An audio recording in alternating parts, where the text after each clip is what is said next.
Hello friends, welcome back to RGM education YouTube channel. তো প্রত্যেককেই স্বাগত জানাই। আচ্ছা, একটা আপডেট তোমাদেরকে দিয়ে রাখি, আমাদের যে রেগুলার রাত্রি 8টা থেকে ক্লাসটা চলছিল সেটা আবার আগামীকাল থেকে চলবে, কারণ টেলিগ্রাম বন্ধ ছিল। টেলিগ্রাম 22 তারিখ অবধি বন্ধ রয়েছে, তোমরা জানো। 23 তারিখ থেকে চালু হবে। তো আগামীকাল রাত্রি 8টা থেকে যে ফ্রি ক্লাসটা আমাদের চলছিল আপার প্রাইমারি প্রাইমারি টেটের, সেটা কিন্তু চলতে থাকবে। আজকের এই ছোট্ট একটা ভিডিও করেছি, এটা একটা ইনফরমেটিভ ভিডিও। যারা আপার প্রাইমারি রিক্রুটমেন্ট সম্পর্কে অনেক কোয়েশ্চেন করছো, অনেক কিছু জানতে চাইছো, প্রত্যেকের কোয়েশ্চেন অ্যান্সারটা এখানে দেওয়ার চেষ্টা করেছি। প্রথম কোয়েশ্চেন ছিল আপার প্রাইমারি টেট 2026 হবে কিনা। এটা একদম হতেই হবে, কারণ কোর্টের অর্ডার রয়েছে এবং সেই মোতাবেক কোর্ট কিন্তু আহ, আদেশ দিয়ে দিয়েছে। এবং অগাস্ট অবধি পূর্বতন যে সরকার ছিল সেই সরকার অগাস্ট পর্যন্ত একটা টাইমলাইন চেয়ে নিয়েছিল, যে অগাস্টের মধ্যে কিন্তু সেই নোটিফিকেশনটা প্রকাশ করার জন্য। তো ধরে নাও যে অগাস্টের মধ্যে নোটিফিকেশন আসছেই। অগাস্ট 2026-এর মধ্যে আপার প্রাইমারির নতুন নোটিফিকেশন আসতে চলেছে। আচ্ছা, এবার ভ্যাকেন্সি কত এক্সপেক্টেড ভ্যাকেন্সি হচ্ছে 25,000। এর আগে কিন্তু 25,000 ভ্যাকেন্সি নিয়ে একটা এর আগে তালিকাও প্রকাশিত হয়েছিল। আপার প্রাইমারিতে বর্তমানে 25,000 শিক্ষক শিক্ষিকা নিয়োগের জন্য কিন্তু নতুন নোটিফিকেশন আসছে। কারণ 2014 সালে যে লাস্ট আপার প্রাইমারি টেট পরীক্ষার ফর্ম ফিল আপ হয়, সেইটা কিন্তু আহ, বর্তমানে সময়ে কিছু সময় আগে পূরণ হয়েছে এবং কিছু ক্যান্ডিডেটের এখনো পর্যন্ত ফাইনাল জয়েনিং কিন্তু হয়নি। তো সেটার একটু বাকি রয়েছে, সেটা হয়ে যাবে, সেটার নোটিশ অলরেডি হয়েছে।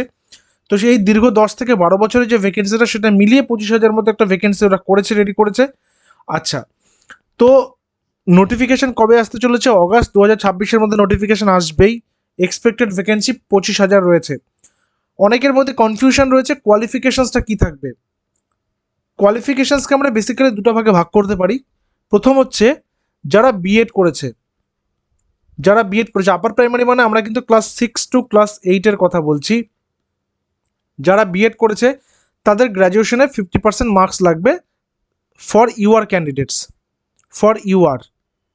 আর যারা এসসি, এসটি, ওবিসি বা আদার যারা রিজার্ভ ক্যাটাগরি রয়েছে, তাদের লাগবে 45% ইন গ্র্যাজুয়েশন উইথ বিএড।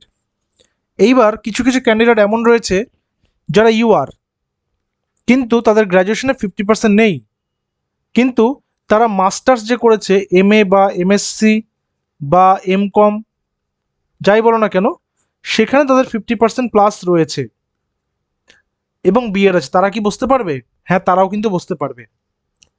আর যারা ডিএলএড করে রেখেছো, যারা ডিপ্লোমা ইন এলিমেন্টারি এডুকেশন যে ডিএলএড করেছো, তাদের শুধু গ্র্যাজুয়েশন থাকলেই হবে। গ্র্যাজুয়েশনের পার্সেন্টেজের কোনো রকম বাধ্যবাধকতা নেই।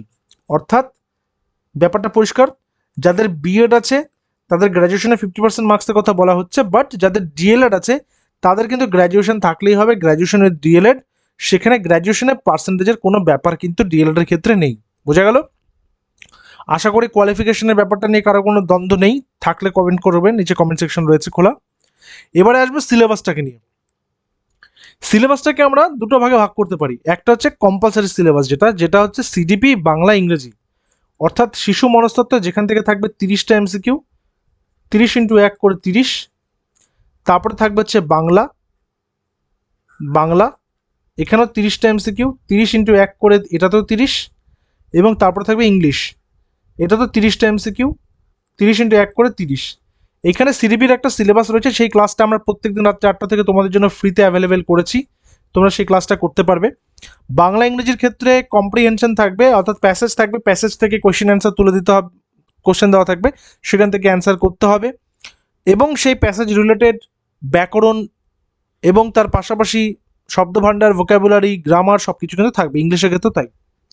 তাহলে এক্ষেত্রে দেখো 30 30 30 করে 90, এই 90 হচ্ছে কমন, যারা সায়েন্সে দেবে আর যারা আর্টসে দেবে তাদের জন্য কমন।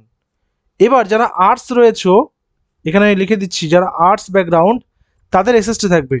এই এসএসটির মধ্যে রয়েছে হিস্ট্রি, জিওগ্রাফি, পলিটি, ঠিক আছে। আর যারা সায়েন্স ব্যাকগ্রাউন্ডে রয়েছে তাদের সায়েন্স অ্যান্ড ম্যাথস থাকবে। যারা সায়েন্স ব্যাকগ্রাউন্ডের তাদের সায়েন্স অ্যান্ড ম্যাথস, এই সায়েন্স অ্যান্ড ম্যাথসের মধ্যে এটা থাকবে 60 নম্বর, আর আর্টসের এসএসটিতে থাকবে 60 নম্বর। তাহলে 90 ছিল আগে, তাহলে 90 + 60 সায়েন্সের হয়ে গেল 150। আর যারা আর্টসের তাদের 90 + এসএসটির 60 হয়ে গেল 150। আচ্ছা, এটা নিয়ে একটা কনফিউশন হয় অনেকের মধ্যে, অনেকে জিজ্ঞাসা করে যে আমি কি করে বুঝবো আমার ব্যাকগ্রাউন্ড সায়েন্স না আর্টস? কারণ আমি এইচএসে সায়েন্স পড়েছি, আমি এইচএসে সায়েন্স নিয়ে পড়েছি, কিন্তু আমি যখন গ্র্যাজুয়েশনে যাই তখন আমি ইংলিশে অনার্স করে নিয়েছি, বা আমি বেঙ্গলিতে অনার্স করে নিয়েছি, বা আমি পাসে পড়েছি, বা পাসে নয়, মানে আমি সায়েন্সের সাবজেক্ট আর পড়িনি। অর্থাৎ গ্র্যাজুয়েশনে আমি সায়েন্স পড়িনি, আমি এইচএসে সায়েন্স পড়েছিলাম। তাহলে আমার ব্যাকগ্রাউন্ডটা কী হবে, সায়েন্স না আর্টস? এখানে গ্র্যাজুয়েশনের যে সাবজেক্ট কম্বিনেশন রয়েছে সেই গ্র্যাজুয়েশন সাবজেক্ট কম্বিনেশন হিসাবেই তোমাকে নির্ধারণ করতে হবে তুমি সায়েন্স না আর্টস হবে। অর্থাৎ এই যে কেসটা, এই কেসে কি হচ্ছে, তুমি সায়েন্সে উচ্চ মাধ্যমিক পাশ করে পরবর্তীকালে ইংরেজি অনার্স করেছো, তাহলে তুমি কিন্তু আর সায়েন্স থাকলে না, তোমাকে তখন এসএসটি নিতে হবে। ঠিক আছে?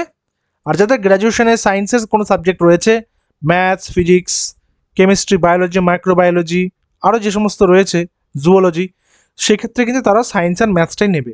ঠিক আছে? কেউ যদি পাশেও পড়ে থাকে সায়েন্সের, সেক্ষেত্রে তারা কিন্তু সায়েন্সের ম্যাথসটাই নেবে। তাহলে এই অবধি কারো কোনো জিজ্ঞাসা, কারো কোনো প্রশ্ন থাকলে অবশ্যই কিন্তু জানাবে। তাহলে অগাস্টের মধ্যে নোটিফিকেশন আসবেই।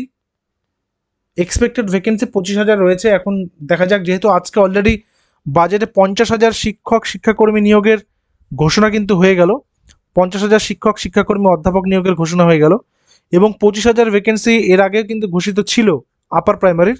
তাহলে সেক্ষেত্রে ধরে নেওয়া যেতে পারে আপার প্রাইমারির 25,000 ভ্যাকেন্সি কিন্তু আসতে চলেছে। ঠিক আছে? তারপর সিলেবাসটা আমরা বুঝলাম। আর প্রত্যেকের সুবিধার জন্যে, প্রত্যেকের প্রস্তুতিকে আরও ভালো করে এগিয়ে নিয়ে যাওয়ার জন্য আমাদের আপার প্রাইমারির ব্যাচ কিন্তু শুরু হচ্ছে একদম আরজিএম এডুকেশনের সম্পূর্ণ তত্ত্বাবধানে। চাইলে জয়েন করতে পারো, বাধ্যবাধকতা নেই, ইন্টারেস্টেড থাকলে অবশ্যই জয়েন করতে পারো। এখানে প্রতিটি বিষয়ের অধ্যায়ভিত্তিক বিস্তারিত ক্লাস হবে, সেগুলোর পিডিএফ নোটস দেওয়া হবে, তারপর চ্যাপ্টার ওয়াইজ এমসিকিউ নোটস দেওয়া হবে। বিশেষ করে সিটেট পরীক্ষা এবং অন্যান্য রাজ্যের বিভিন্ন বিগত বছরের টেট পরীক্ষার প্রশ্নোত্তর সমাধান আমরা করব। নিয়মিত মক টেস্ট আমাদের কিন্তু চলবে। ব্যাচ শুরু হচ্ছে আগামী 25 জুন থেকে, আজকে 22 তারিখ, আগামী 25 জুন থেকে কিন্তু ব্যাচ শুরু হচ্ছে। ভর্তির জন্য হোয়াটসঅ্যাপ করতে হবে আমাদের এই নম্বরে 9564345236, এই নম্বরে লিখে পাঠাতে হবে আপার প্রাইমারি ব্যাচ। তাহলে তোমাদেরকে ব্যাচের সমস্ত ডিটেলস দিয়ে দেওয়া হবে। আমাদের ফিজ রয়েছে 999, এটা ওয়ান টাইম পেমেন্ট, পরীক্ষা পর্যন্ত ভ্যালিডিটি, কোনো মাসিক খরচ নেই, কোনো এক্সট্রা কোনো খরচ নেই, কোনো পিডিএফের জন্য আলাদা করে টাকা দিতে হয় না। এটা ওয়ান টাইম পেমেন্ট, একবার অ্যাডমিশন নিয়ে নিলে পরীক্ষা পর্যন্ত ভ্যালিডিটি, যতদিন না পরীক্ষাটা হচ্ছে। তোমরা চাইলে আমাদের সঙ্গে প্রস্তুতি তোমরা নিতে পারো। আমাদের বিষয়ভিত্তিক আলাদা আলাদা টিচার রয়েছেন, তারা কিন্তু সাবজেক্ট ওয়াইজ পড়াবেন। সহজ ভাষায় গভীরভাবে ব্যাখ্যা হবে, প্রত্যেকটা স্ট্র্যাটেজি এবং শর্টকাট টিপস আমরা কিন্তু সেখানে করিয়ে দেবো। ঠিক আছে? আর ক্লাস যে কোনো সময় করতে পারবে, মোবাইল হোক, ল্যাপটপ হোক, ট্যাবলেট হোক, যে কোনো সময় করতে পারবে, কারণ আমাদের রেকর্ডেড ক্লাসের ফ্যাসিলিটিস অলওয়েজ থাকেই। ঠিক আছে? লক্ষ্য একটাই হওয়া উচিত, প্রত্যেকের চাকরি নিশ্চিত করা, কারণ আগামী 2 বছরের মধ্যে খুব ভাইটাল হতে চলেছে পশ্চিমবঙ্গের যুবক যুবতীদের জন্য, যারা দীর্ঘদিন ধরে শিক্ষকতার পেশার সঙ্গে যুক্ত, বা শিক্ষকতার পেশা পাওয়ার জন্য দীর্ঘদিন ধরে তোমরা তৈরি হচ্ছ। তোমাদের জন্য কিন্তু এখনই সময় নিজেকে তৈরি করার। আমাদের অ্যাডমিশন 24 তারিখ পর্যন্ত চলবে, তোমরা চাইলে জয়েন করে নিতে পারো। দেখা হচ্ছে পরবর্তী ভিডিওতে। Till then, stay connected with RGM education YouTube channel. Thank you very much.